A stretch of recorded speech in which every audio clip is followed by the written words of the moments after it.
The Fuji X-T100 versus Canon's EOS M50. Which one is right for you?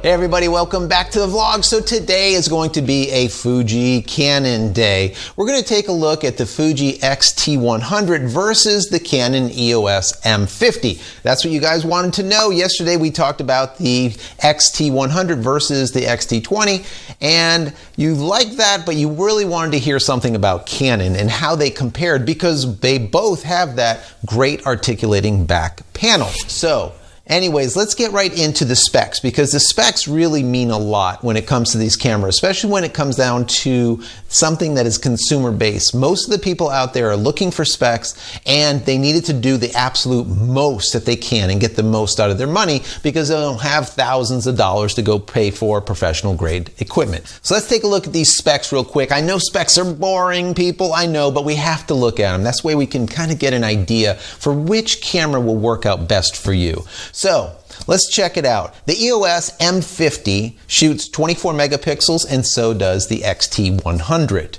They both have the bare array CMOS sensor in it.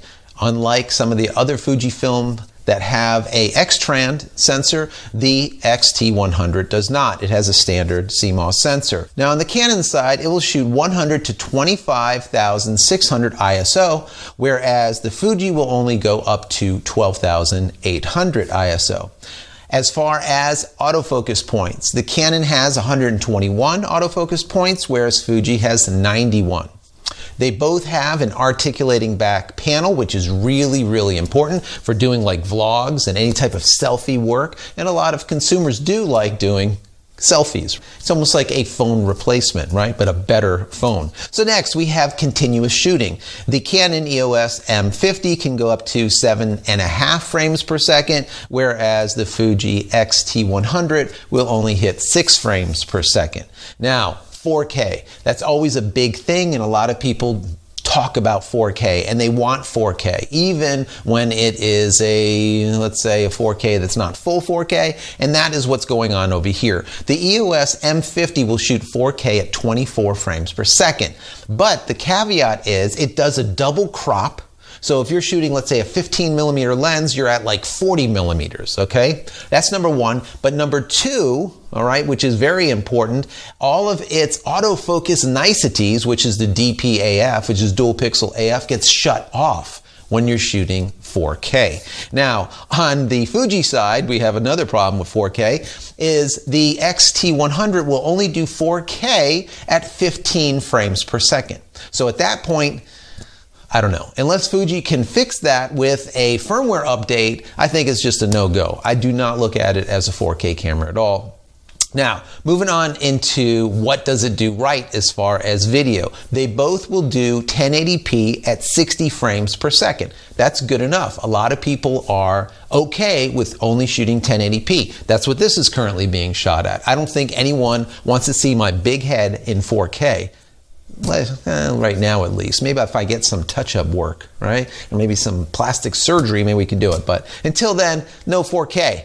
Now, the thing that the Canon will do over the Fujifilm is that the Canon will shoot 720p, all right, at 120 frames per second. So if you need something that's really just fast, right? You want to move it down to slow-mo, let's say, you could do it at 720p.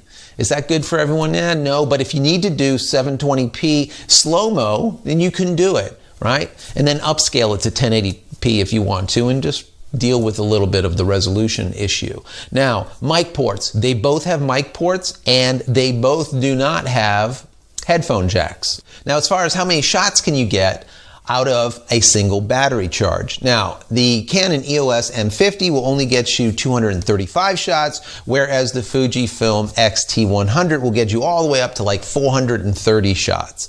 So there's a big disparity.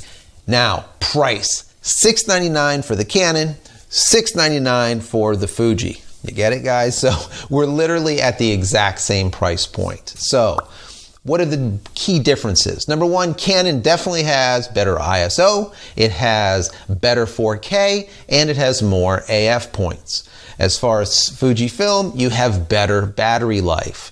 Now, I think the major point here to make is that the Canon is bringing along with it its DP AF. The dual pixel AF is its meat and potatoes, let's say. And if all things were equal between these two cameras, which they're not, I would still go with a Canon EOS M50 just for dual pixel AF because it just does such a good job at tracking. So if you're shooting, for example, soccer and your kid is running across and you lock it on the kid and there it goes, you know, and you just keep on shooting at your 7.5 frames per second, you can do that. With the Fuji, it's probably going to be a little bit more difficult, all right? So between both of them, as of right now, unless I miss something, I would have to say the Canon EOS M50 is the way to go.